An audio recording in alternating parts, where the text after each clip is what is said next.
Good morning, everybody. What are you going to do? Our pushies. Sorry, bud.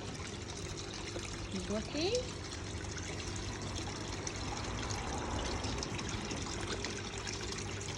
Dad, you just cookies.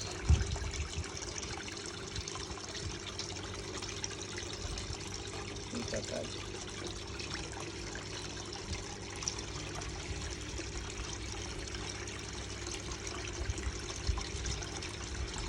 Anybody else?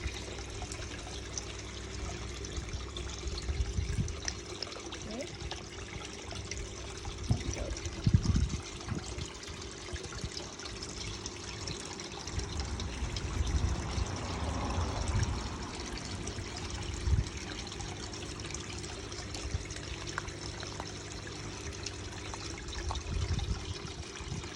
So I did a steamed egg mixed with garlic for breakfast. Then I'll have some pellets later on. And usually some greens or peas or something for dinner. So I was going to do a little update on my filtration. Here's my little pearl scales in here. Still getting used to their new home. And my little bristlenose baby's getting big. And my pearl scales started over in here. This was the plenum I started out. There's no fish in here at the moment. My pearl scales were getting too big. So I had to rehome them. So I'm going to set this up for shrimp. And this is the plenum. Anoxic filtration. Under gravel filter with your kitty litter and laterite. Kitty litter, it's a baked clay product really. But kitty litter is just a form that you can get it in. I actually use Ultrazorb, which is a chemical spill. And the zeolite is a baked clay. A porous material that helps absorb ammonia and chemicals. So I was looking into, I run bogs on all of my ponds, but my bogs, they're all filled with baked clay, pea gravel, pebbles, plants. But for a bog to run efficiently and do its job to help reduce nitrates, once all the bacteria grows in there, they need to run slowly. The water cannot run too quickly through them, otherwise they don't have a chance to do their thing. So my bogs were all running too fast and I still had a lot of nitrate build-up. They're in about a 500 litre pond here, so it's not a big pond for the size of fish they are now. So their nitrates used to build quickly. So I did a bit of research on Ponds, and you can actually divert the water.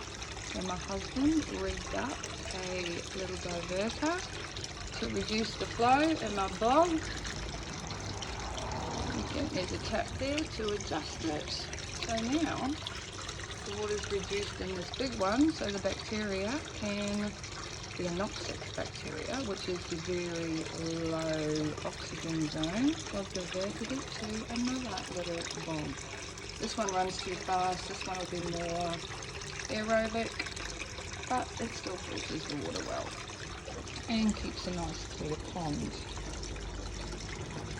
So the aerobic bacteria eats all your ammonia and nitrates, but to reduce your nitrates you need either anaerobic or anoxic, which is very low or little or no oxygen zones. So the BCB baskets are actually designed to do that.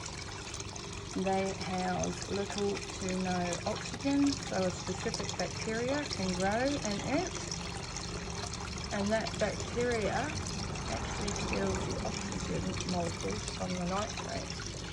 I don't know exactly how the science works, but they basically reduce your nitrates. So they are a zeolite or a baked clay mixed with laterite. Laterite has iron in it. The iron helps the bacteria to colonize, establish and take hold. I also keep a heap of phosphorus plants in my ponds. I always have done. And I also have baked clay or zeolite all over the base now instead of a pea gravel. So that we've got plenty of surface area for our bacteria to grow. As you know, biological is probably one of the most important parts of a healthy pond or aquarium. These guys like to hide. These are my little pearl scales that were in my little 10 gallon. And this is their new home with Daddy over there. He's a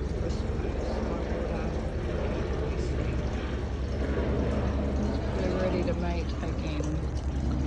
But I've removed Mum because it had too many babies as it is. So I've given Mum a break. I've run a bog on here as well. I've tried to slow the flow right down, but I am also going to add a extra diverter on here and put another little, like a hydroponic, I suppose they are really. The water flows into the bottom, up through the gravel, everything gets filtered out and fresh water comes through the top. Your plants can help as well. So that is how this little, oh my boy, Charlie Gill, shush. Big mama. The orange ones are my females. She's getting quite fat, looks like she might be carrying eggs. They're often hiding somewhere. There they are. Male orange and black ones are the males. There's another big mama in there somewhere. They're munching down on the egg, I would say. So yes, I have changed this filtration up a little bit. Oh, Charlie, girl, stop. Sorry for the video, my dog in the background. These are amateur videos, so I don't plan or pre-plan anything. We just go as the flow. There's my other big fat mama, my little, I don't know if she is a Ryukin, I don't know if she's a fantail. I'm sure I got her as a fantail, but she is growing like crazy. She's actually in a new home as well. She was over there in the little one, but getting too big, so I put her in here with the big guys. So there's 4 in here now, which is plenty for now. I like to keep them as low stocked as possible, keep their water as healthy and fresh as possible. My reasoning for researching so many different forms of filtration and bogs and the Anoxic system have been the most desirable to me for my ponds. I've tried canisters, I've had big dad. I've had canisters. I still have a little internal one that I use just for polishing the water up a little bit. And I just clean that out every couple of days. It helps to get all the finer particles. But generally my bogs do the main filtering. So filtration is my biggest bugbear. I'm trying to get good water for these guys to keep them nice and healthy. And there's a little bristle nose in there somewhere, but this one's bigger and I can never find them. So yeah, so this plenum, I haven't found, I don't know if the substrate's deep enough for the Anoxic system to take hold or to establish. It takes time, so I might just put a few shrimp in here, maybe a couple of guppies. Just something that's not too heavy by load. I'm not water changing until that undergravel filter can establish. So if anyone else has done any anoxic filtrations or BCB baskets, biosinosis baskets, bags, and they have done any in their ponds, let me know how your filtration goes or what filtration you find the best. Thanks, peoples. Signing off.